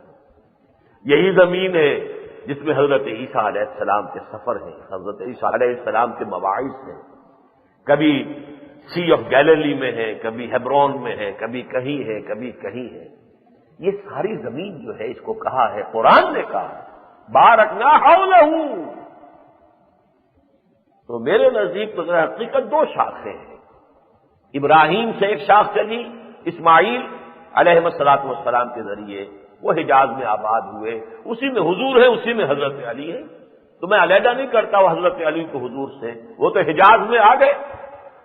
باقی حول قدس یہ ماحول جو ہے یہ سابقہ امت کا مرکز رہا، سینکڑوں نبیوں نے یہاں دعوت توحید دی، سینکڑوں نبیوں نے انذار کیا، خبردار کیا، سینکڑوں نبی یہاں دفن ہیں، مدفن ہیں۔ تو سرما ہے میری آنکھ کا خاک حجاز و حول قدس۔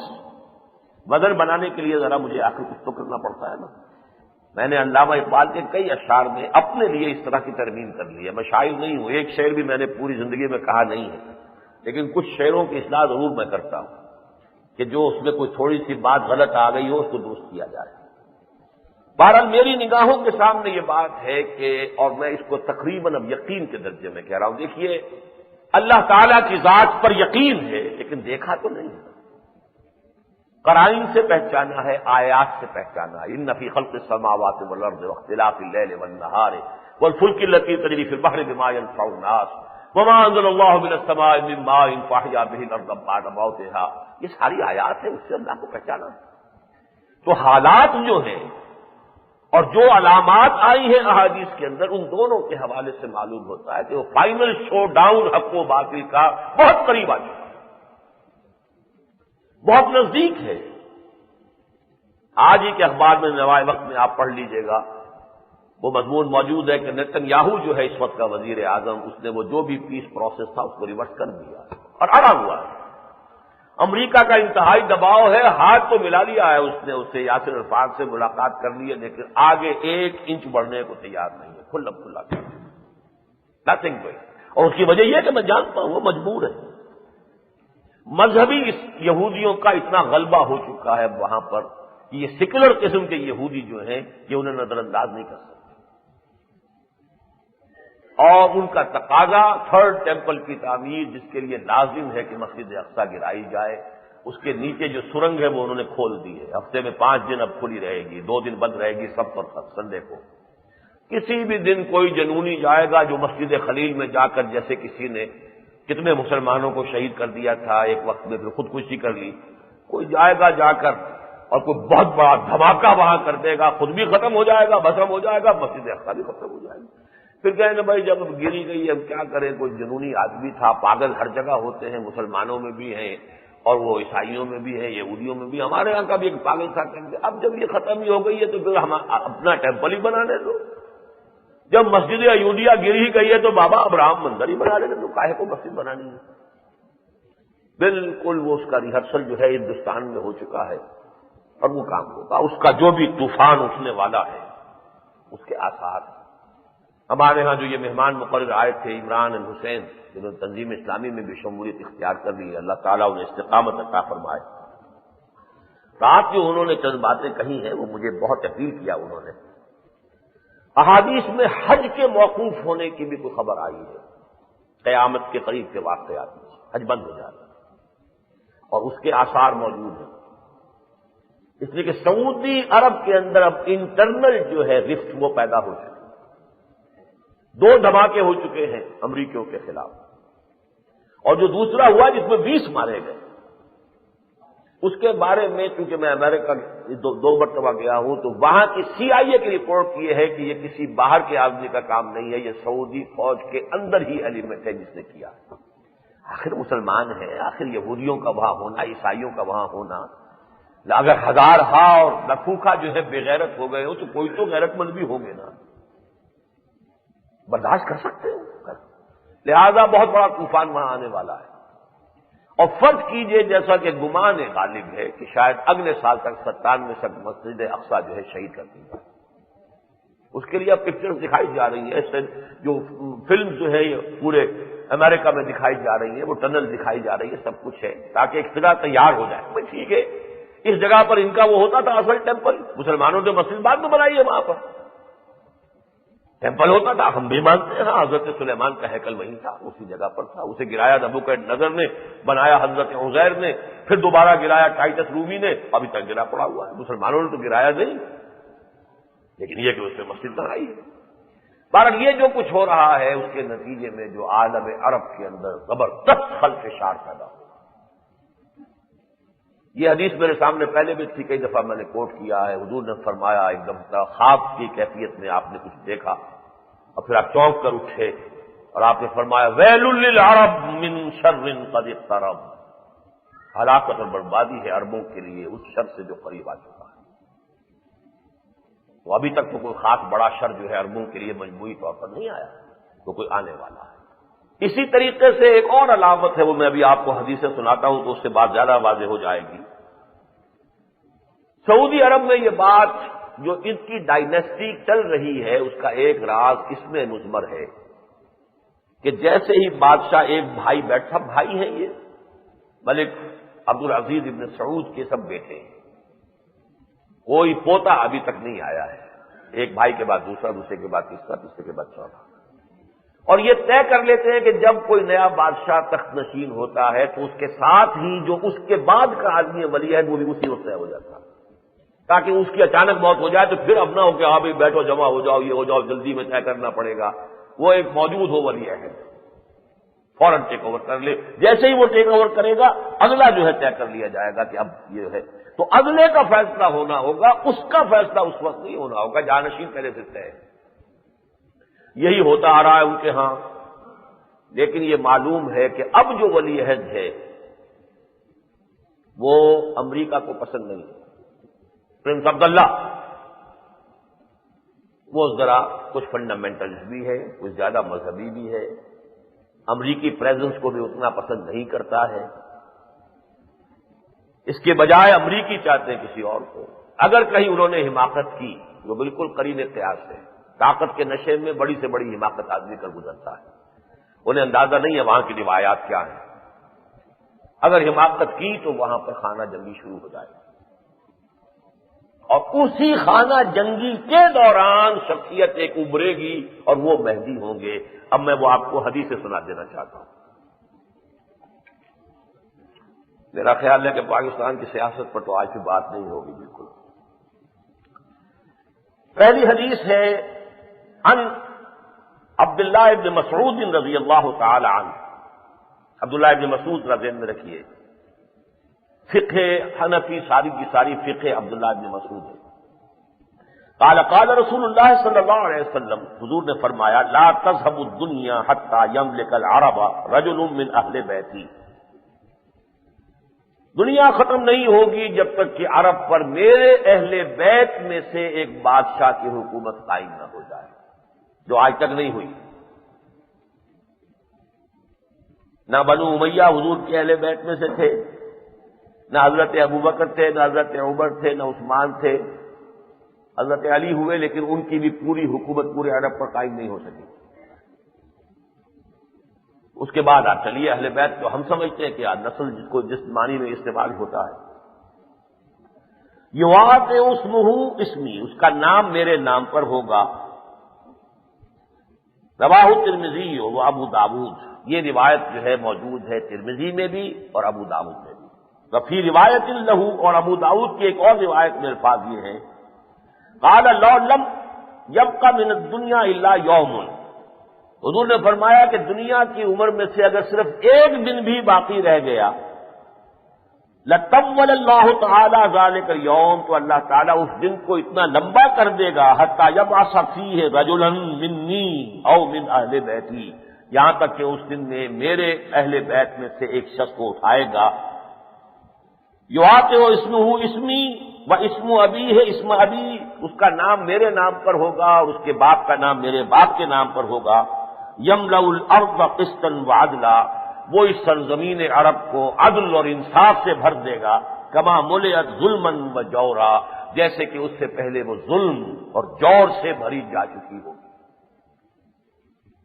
یہ ہے وہ شخصیت، اس میں نام مہدی کا نہیں آیا ہے، لیکن یہی ہے کہ جس کو اہل سنت مہدی مانتے ہیں۔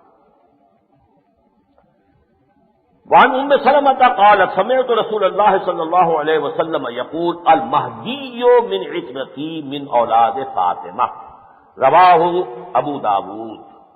ام سلمہ جو حضور کی زوجہ محترمہ ہیں وہ فرماتی ہیں، اور ابو داود رحمہ اللہ نے اس روایت کو اپنی سنن میں روایت کیا ہے، یہاں پر اب نام آ گیا کہ یہ مہدی جو ہے وہ میری عترت میں سے ہوگا، من اولاد فاطمہ، فاطمہ کی اولاد میں سے، فاطمہ رضی اللہ تعالی عنہا کی نسل میں سے۔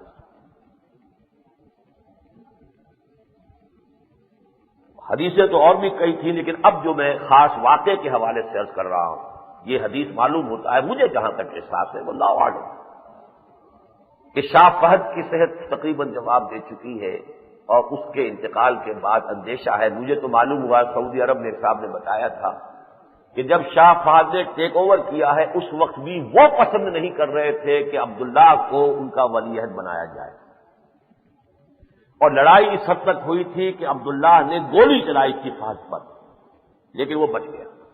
تو گویا کہ بگننگ سے وہ چپتلش موجود ہے، عبداللہ کو وہ پسند نہیں کرتا تھا، لیکن یہ کہ خاندان کے بڑوں نے طے کیا کہ نہیں، اب اس کے بعد فہد کے بعد عبداللہ ہوگا۔ اب یہ بھی ہو سکتا ہے کہ عبداللہ کو قتل کرا دیا جائے، ہو سکتا ہے CIA کروا سکتی ہے، کوئی اور شکل ہو سکتی ہے، لیکن اس کا جو نتیجہ نکلے گا وہ اب اس حدیث کے اندر نقشہ دیکھ لیجیے۔ وعن ام سلمہ رضی اللہ تعالی عنہا عن النبی صلی اللہ علیہ وسلم قال یکون اختلاف عند موت خلیفۃ، ایک خلیفہ یعنی ایک بادشاہ کے موت پر اختلاف واقع ہو جائے، فَيَخْرُجُ رَجُلٌ مِّنْ أَهْلِ بَيْتِي مِنْ أَهْلِ الْمَدِينَةِ حَارِبًا إِلَى الْمَكَّةِ، تو ایک شخص نکل کر بھاگے گا پناہ لینے کے لیے مکہ کی طرف۔ ظاہر بات ہے جب بھی کہیں ایسا ہوتا ہے کچھ لوگ نمایاں ہوتے ہیں، ان کی یہ رائے تھی، یہ فلاں کے حق میں پکڑو اور مارو، اس طریقے سے کوئی شخصیت ایسی ہوگی کہ جو اس انتشار اور خلفشار کے دور میں اپنی جان بچانے کے لیے مدینے سے جا کر اور وہ مکے میں پناہ لیں گے۔ فَيَخْرُجُ رَجُلٌ مِّنْ أَهْلِ الْمَدِينَةِ حَارِبًا إِلَىٰ مَكَّةَ فَيَأْتِيهِ نَاسٌ مِّنْ أَهْلِ مَكَّةَ فَيُخْرِجُونَهُ وَهُوَ كَارِهٌ فَيُبَايِعُونَهُ بَيْنَ الرُّكْنِ وَالْمَقَامِ، تو پھر اہل مکہ انہیں پہچان لیں گے اور انہیں نکالیں گے۔ بعض روایات میں آتا ہے کہ وہ کعبے کے پردے کے پیچھے چھپے ہوئے ہوں، وہ بالکل نہیں چاہیں گے کہ ان کے ہاتھ پر بیعت کی جائے، لیکن لوگ انہیں نکالیں گے اور حجر اسود، رکن، الرکن اسے کہتے ہیں، خانہ کعبہ کا وہ کونا جس میں حجر اسود ہے، اور پھر جو آخری 2 رکعتیں پڑھی جاتی ہے وہ مقام ابراہیم، حجر اسود اور مقام ابراہیم پر ان کے ہاتھ پر بیعت کی جائے گی۔ اس کے بعد پھر کچھ جنگوں کا تذکرہ ہے، پھر یہ جنگ ہوگی، پھر فلاں لشکر آئے گا، اس کو اللہ ختم کر دے گا۔ جب یہ واقعہ ہو جائے گا تو تمام اہل حق کو معلوم ہو جائے گا کہ ہاں یہی مہدی ہے۔ پھر شام سے بھی اور عراق سے بھی اور تمام عرب کے کونے کونوں سے لوگ آ کر ان کے ساتھ جمع ہو جائیں گے، پھر جنگیں ہوں گی، اس تفصیل کو میں نہیں لے رہا، لیکن آخری الفاظ جو ہے وہ کیا ہوگا، بالآخر وَيُعْمَلُ فِي النَّاسِ بِسُنَّتِ نَبِيِّهِمْ، پھر وہ وقت آ جائے گا کہ لوگوں پر حکومت ہوگی نبی کی سنت کے مطابق صلی اللہ علیہ وسلم۔ وَيُلْقِي الْإِسْلَامَ بِجُرَانِهِ فِي الْأَرْضِ، اور پھر اللہ تعالی پھر اسلام جو ہے وہ اپنا جھنڈا نصب کر دے گا زمین میں۔ فَيَلْبَسُ 7 سِنِينَ ثُمَّ يُتَوَفَّى، پھر وہ 7 برس تک رہیں گے، پھر ان کا انتقال ہو جائے گا۔ وَيُصَلِّي عَلَيْهِ الْمُسْلِمُونَ، اور اہل اسلام جو ہے مسلمان ان کی نماز جنازہ ادا کریں گے۔ یہ ہے حضرت مہدی کہ جو عرب کے دور خلفشار میں ایک نیک شخصیت کی حیثیت سے ابھریں گے، اہل حق ان کے گرد جمع ہوں گے، اہل باطل کے ساتھ وہاں جنگیں ہوں گی، بالآخر انہیں کامیابی حاصل ہوگی اور یہ عرب میں ایک اسلامی حکومت قائم کر دیں گے۔ اب اس کے ساتھ جوڑ لیجئے ان احادیث کو جو میں نے بہت مرتبہ پہلے یہاں سنائی ہے۔ ان امام مہدی کو مدد کہاں سے ملے گی؟ یہ ابن ماجہ کی روایت ہے، عبداللہ ابن حارث رضی اللہ تعالی عنہ، یخرجون الناس من المشرق یؤتون للمہدی یعنی سلطانہ،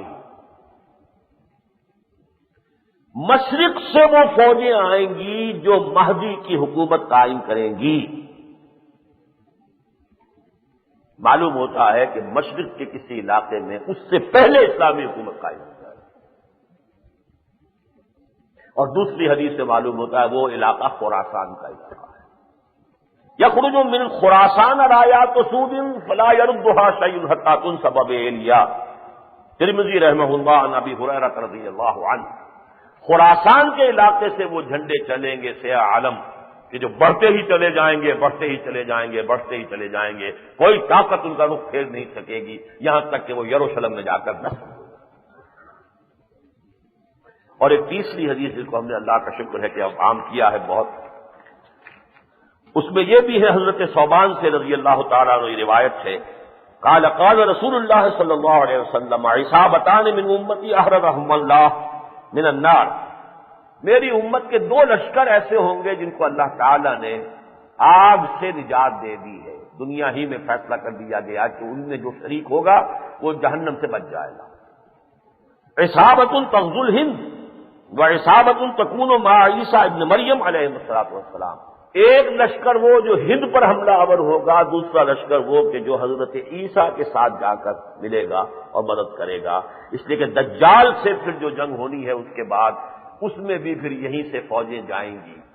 ظاہر بات ہے اس علاقے میں اسلامی حکومت قائم ہو جائے تو پھر اس کی ایکسٹینشن ہوگی، توسیع ہوگی، مشرق میں بھی مغرب میں۔ یہ ہے میرا موقف، یہ ہے وہ احادیث نبویہ، یہ ہے شخصیت حضرت مہدی، ان کے بارے میں۔ اب جو اصل مسئلہ ہے وہ سمجھ لیجئے، میرے اور آپ کے کرنے کا کام کیا ہے؟ اصل کام تو یہ، کیا ہم اس جماعت میں ہیں جو دین کی تجدید کے لیے اور صحیح دین کو دنیا میں دوبارہ پیش کرنے اور قائم کرنے، دو ہی کام ہوتے ہیں، صحیح دین کو پیش کیا جائے، صحیح دین کو قائم کیا جائے۔ اس میں ہم شریک ہیں، شامل ہیں، ہونا تو ہے۔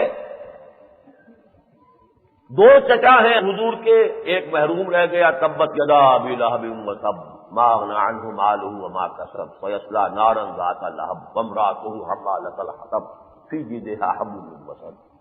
ایک چچا وہ ہے جو سید الشہداء حمزہ ہے، تو دونوں ہی چچا۔ ہم کن میں شامل ہونا چاہتے ہیں؟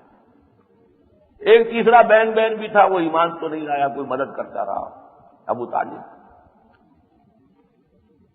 چوتھا اور تھا جو ایمان لایا، لیکن یہ کہ ان کا کوئی بہت خاص کارنامہ کوئی بیان نہیں ہوتا، حضرت عباس کا۔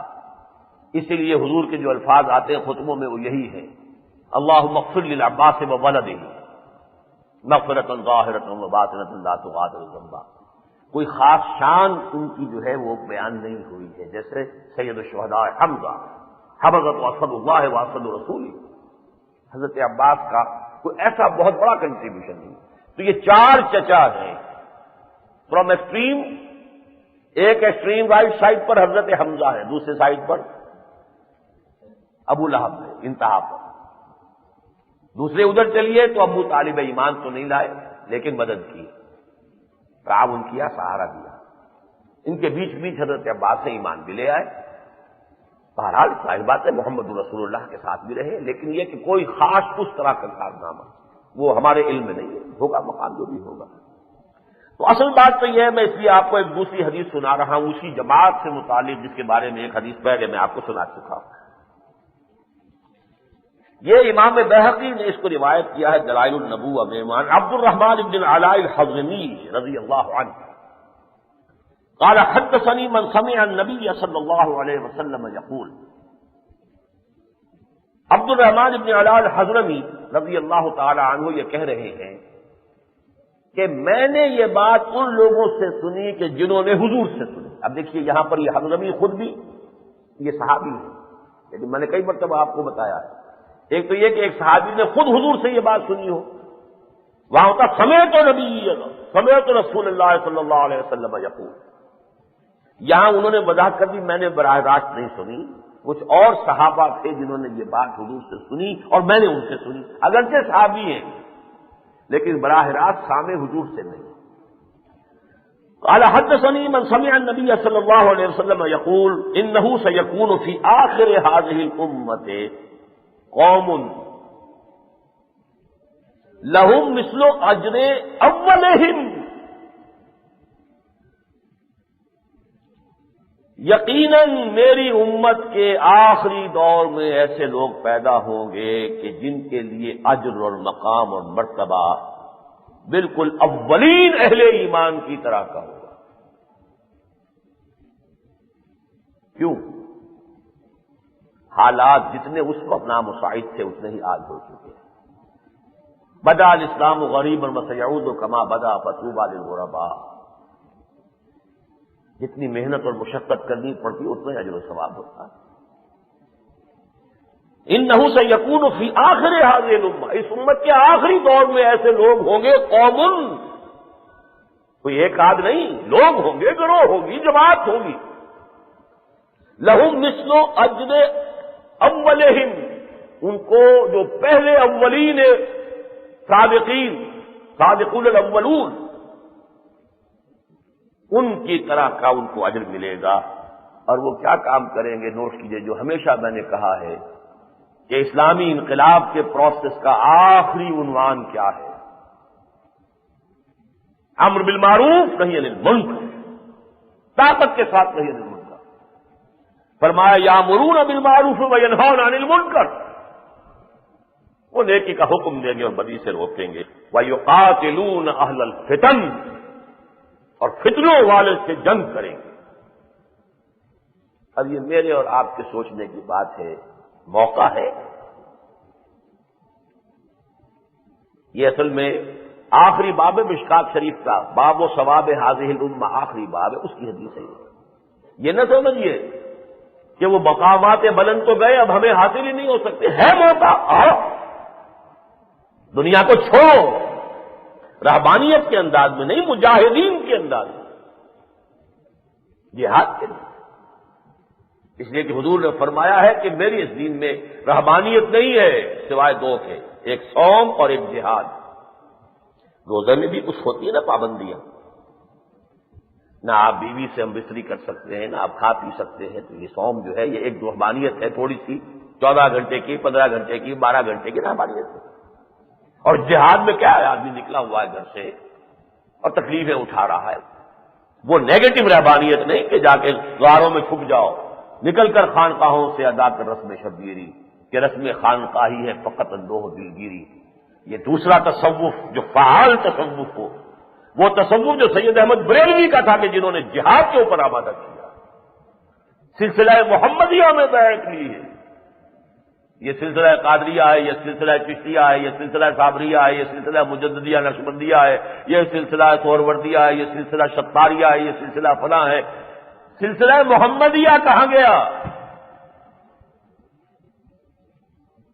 وہ تمام چاروں طریقوں میں پہلے بیعت کرتے تھے، کچھ سلوک طے کرا کر پھر بیعت لیتے تھے سلسلہ محمدیہ میں. اب آؤ جہاد کی بیعت کرو. نحن الذین بایعوا محمدا علی الجہاد ما بقینا ابدا. ہم وہ ہیں جنہوں نے محمد سے جہاد کی بیعت کی ہے، اب یہ جہاد جاری رہے گا جب کوئی جان میں جان. اقول قولی ھذا واستغفر اللہ لی ولکم ولسائر المسلمین.